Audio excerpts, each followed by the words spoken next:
మకర సంక్రాంతి పూజా విధానం ఎలాగంటే మకర సంక్రాంతి రోజున సూర్యోదయానికి ముందే నిద్ర లేవాలి. ఈ సమయంలో సూర్య భగవానుడికి నమస్కరిస్తూ రోజును ప్రారంభించండి. మీ ఇంటిని శుభ్రం చేసుకోండి. అలాగే గంగాజలం చల్లి ఇంటిని శుద్ధి చేయండి. రోజువారీ పనులు పూర్తి చేసిన తర్వాత సౌకర్యవంతంగా ఉంటే గంగా లేదా పవిత్ర నదిలో స్నానం చేయండి.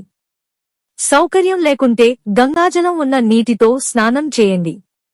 చివరగా పసుపు రంగు దుస్తులు ధరించండి. ఆ తరువాత సూర్య భగవానుడికి నీటిని సమర్పించి నువ్వులను తీసుకుని ప్రవహించే నీటి ప్రవాహంలో తేలే విధంగా వేయండి. సరైన ఆచారాలతో సూర్య భగవానుడిని పూజించండి. పూజ సమయంలో సూర్య చాలీసా పఠించండి. చివరగా హారతి చేయడం ద్వారా పూజను ముగించండి. పూజ తర్వాత అన్నదానం చేయండి.